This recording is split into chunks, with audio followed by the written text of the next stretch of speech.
नमस्कार मित्रों, आप सबका अपना एस्ट्रो गुरु शंकर ठाकुर।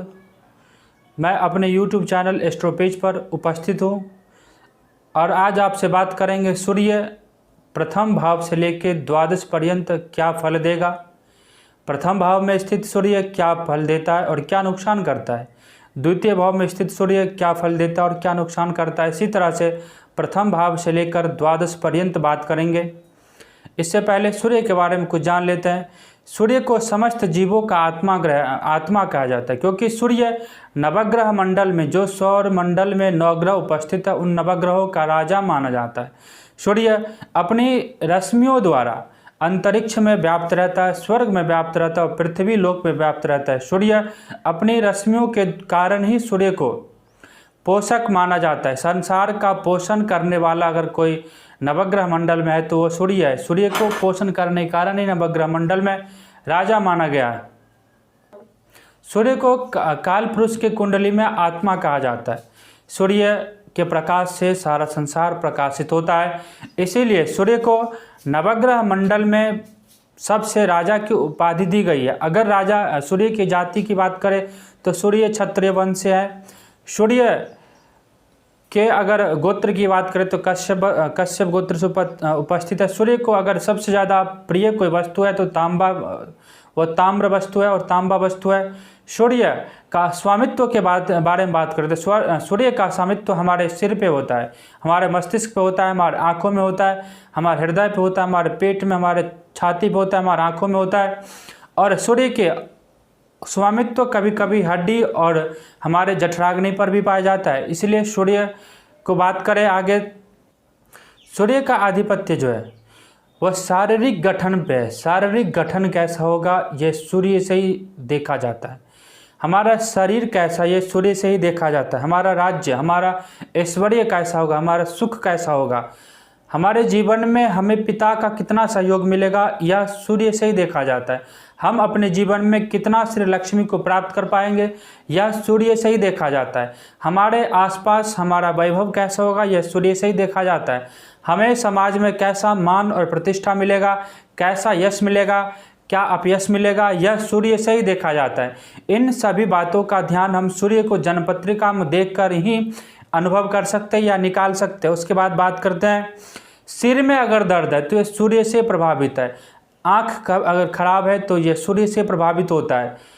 यह तो कुछ निम्न बातें थी जो सूर्य से देखा जाता है। सूर्य अगर प्रथम भाव में उपस्थित है, द्वितीय भाव में उपस्थित है। अब हम बात करेंगे सूर्य प्रथम भाव में उपस्थित है तो क्या होगा।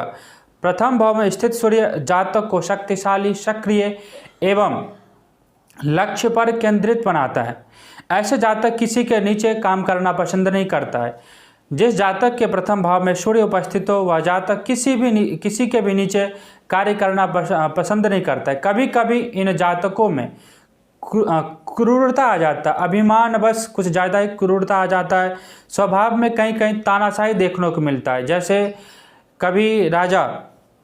इसी तरह जातक में राजा का और स्वभाव में परिवार में देखे तो पिता के समान गुण पाया जाता है। जैसे जिस जातक के प्रथम भाव में सूर्य उपस्थित हो, जैसे एक समाज किसी राजा के छत्र छाया में फलता है, वैसे ही जिस जातक के प्रथम भाव में सूर्य उपस्थित हो उसके छत्र छाया में ही पूरा परिवार फलता है, क्योंकि उसके स्वभाव में पिता के समान गुण आ जाता है। और जैसे पिता सभी का ध्यान रखता है वैसे यह जातक चाहे तानाशाही से हो, क्रूरता से ही हो, अपने सबको अपने वश में करना चाहता है। द्वितीय भाव में अगर देखें, सूर्य अगर द्वितीय भाव में उपस्थित हो तो मित्रों यह आध्यात्म की दृष्टि से आदर्श उपस्थिति है, आदर्श स्थिति है। परंतु देखें तो यह मानसिक भौतिक सुख भी लाता है, लेकिन भौतिक सुख के साथ साथ यह मानसिक कठिनाइयाँ लेकर आता है। ऐसी स्थिति में यदि सूर्य की दृष्टि, शनि की दृष्टि सूर्य पर पड़े तो यह निर्धन योग बना देता है, निर्धनता योग लाता है। सूर्य अगर द्वितीय भाव में उपस्थित हो और शनि 8वें भाव में उपस्थित होकर सूर्य देव को देख रहा हो तो यह निर्धनता का योग बनाता है। अब बात करें तृतीय स्थान में, अगर तृतीय स्थान में सूर्य उपस्थित हो तो यह भाई बहनों से ज़्यादा अपने मित्रों से प्रेम करने वाला यह जातक होता है। सूर्य तृतीय भाव में उपस्थित हो तो जातक अति पराक्रमी होता है, अति बलशाली होता है और अति सक्रिय होता है, जिसको एक्टिव बोलते हैं, जो हमेशा हर समय कुछ ना कुछ काम करने के लिए एक्टिव ही रहता है। उसके बाद बात करें तो सूर्य जिसके तृतीय भाव में उपस्थित हो, ऐसा जातक अति पराक्रमी होता है और ये ज़्यादातर अपने भाई बहनों से नहीं, अपने मित्रों से प्रेम करने वाले होते हैं।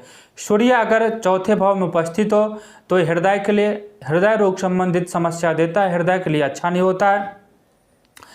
इसके जीवन में रोग और उथल पुथल हमेशा बना ही रहता है। सूर्य से अगर देखें, चौथे भाव में सूर्य अगर उपस्थित हो, ऐसे जातकों को मात्र सुख में कमी आता है। कभी कभी पैदा होते ही, जन्म लेते ही, जातक के जन्म लेते ही मात्र सुख की कमी हो जाती है और चित्त में असंतोष हमेशा बना रहता है। पंचम भाव के लिए देखें तो यह पंचम भाव में सूर्य की स्थिति आदर्श स्थिति है, आदर्श उपस्थिति है। आध्यात्मिक के लिए, आध्यात्मिक उत्थान के लिए अच्छी स्थिति है, परंतु संतान सुख में कमी लाता है। जिस जातक के पंचम भाव में सूर्य उपस्थित हो वह जातक वैदिकवादी होता है और वैदिकवादी के साथ साथ दर्शन शास्त्री भी अच्छा होता है। ऐसे जातकों की अपने पुत्र से बनती नहीं है, पुत्र संतान की कमी होती है और पुत्र संतति सुख में कमी लाता है। अब छठे घर में स्थित सूर्य की बात करें तो षष्ठ भावस्थ सूर्य अति बली होता है, यह शत्रुनाश करता है और तथा धन संपदा प्रदान करता है। जातक को कठिनाइयों से लड़ने की शक्ति प्रदान करता है और षष्ठ भावस्थ सूर्य जातक को हमेशा कहीं ना कहीं मुकदमे में फंसाए रखता है।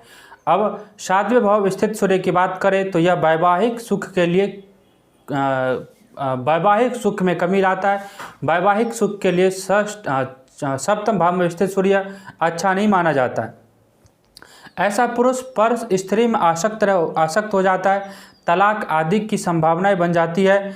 यह भी वैराग्य और आध्यात्म की दृष्टि से अच्छा माना जाता है।